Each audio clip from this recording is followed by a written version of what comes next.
Would you fire your coach right now if you just lost a playoff game for Bill Belichick?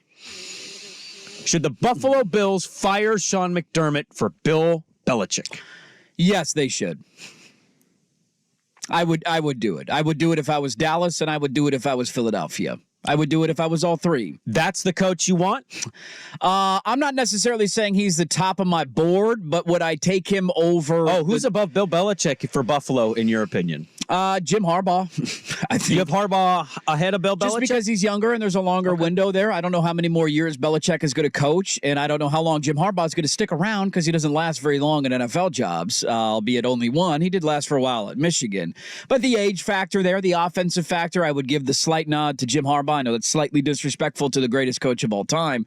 But would I rather have Sean McDermott or Bill Belichick? I would take Bill Belichick any day of the week. Would I rather have Mike McCarthy or Bill Belichick? I would take Bill Belichick every day of the week, and the same goes for Nick Sirianni. Yeah, Dallas in a heartbeat. If you have a team that's got the key pieces in place and you're trying to find the magic formula to finally punch through and get and win a Super Bowl, yes.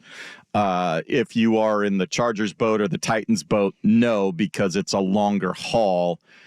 Unless you're bringing them in as some sort of consultant in the front office to help build the foundation of that can sustain winning for the long term. But as the head coach on the sideline making the plays and the calls and all that sort of stuff, I don't see Bill doing it. Bill wants to get past Shula, and after that, I wonder if he's taps out. I believe he's 15 wins away, so he's about a year. He's probably 2 seasons. No matter what he says or anything else, he has the biggest deal. And so 2 seasons, maybe 3 at most, before he's done. Yeah, I think there's a lot to that. I also think there's an element of, like, can he set you up if he leaves in 2 or 3 years to be in a good position? You can certainly say, well, Buffalo's already pretty good. They got Josh Allen. They're going to be fine. Josh Allen's a stud. Like, he did everything he could. He threw the most perfect ball. Yeah, but you look a lot of those guys on the defense, Poyer, Hyde, Miller, that sort of thing. You're going to have to flip that roster in a year or 2. Your window is right now. I think you should be flipping the roster this year. I like a lot of those guys. One of them I root for because he's a beef, but, like, they can't stay healthy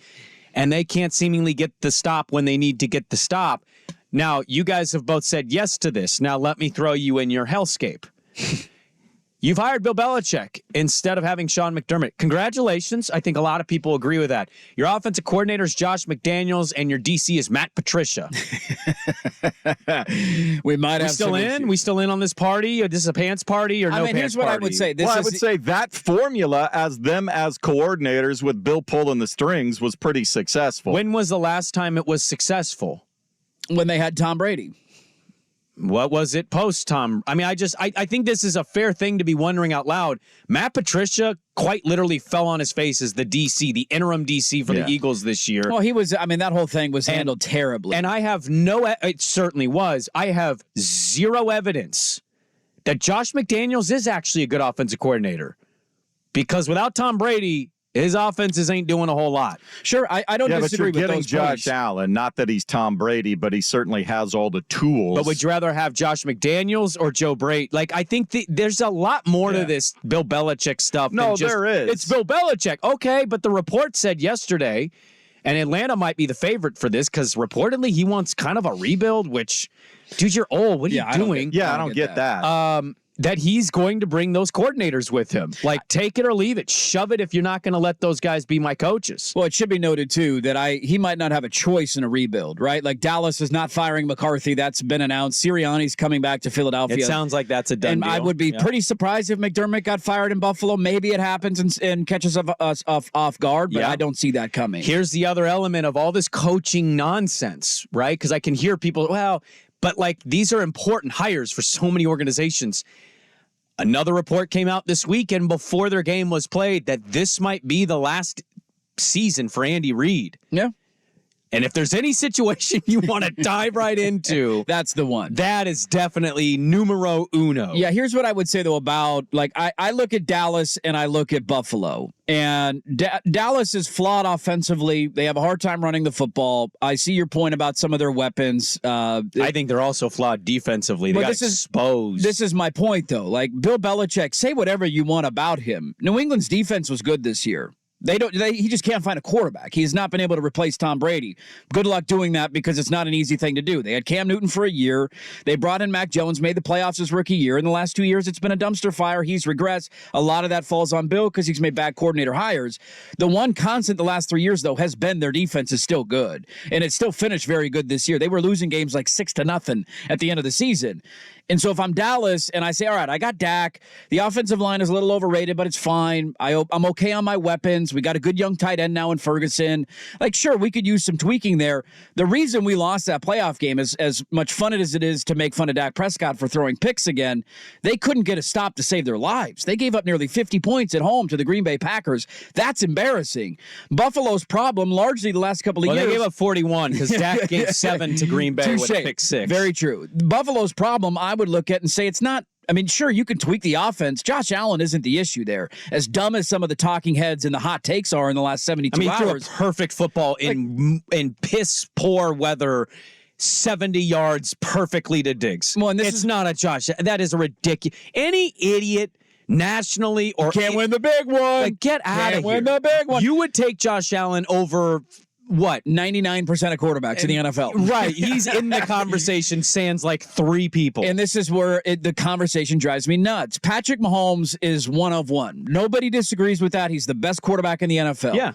What did his defense do in the second half of that game? Gave up 1 touchdown. Yep. What did his kicker do in that game? His defense led him this year, actually. What did his kicker do in the game? Made a kick. Made 2 kicks. Yeah. 2 field goals. Mm-hmm. What did Buffalo's defense do in the second half? Not get stops when they needed to. What did Buffalo's kicker do when the game was on the line? He missed the kick. But we blame it on the quarterback because that's how this works. Buffalo's problem, I would argue, was on the other side of the football. They were banged up like hell in the front 7. Yeah. That's why I look at Belichick and I say, dude, if I know the offensive coordinator question is a big one, and you're not wrong in those criticisms. It hasn't been pretty lately. Their issues are defensively. And if I could bring him in, one of the best defensive minds of all time, to pair with a good franchise quarterback, then you get that magical combination again. We'll go to the second hour here, but I'm legitimately asking you because I was listening to one of the NFL podcasts, and they were talking about these, and I put myself, as impossible as it really is, I put myself in an ownership position. Like, is it easy to fire a Nick Sirianni? Like Sean McDermott, is that an easy decision? I know it is for us not involved and not around it day to day, but I just don't know if those decisions are as cut and dry and easy as it is. You don't want to be the organization that's always making a panic fire. Yeah. Or reacting in the moment because a couple seasons haven't gone your way. Who's to say they don't break through next year in Buffalo? I know most people won't pick them. But it cannot be easy what these owners have to deal with in terms of making those decisions of, am I making the right deal? Seattle's got an interesting position to be in, right? With the Vulcans and John Schneider. Do you hire an offensive guy or a defensive guy? Mike McDonald certainly looks the part in Baltimore. Man, that defense is nasty. Yeah. Ben Johnson's offense is pretty awesome, and you just had a defensive coach.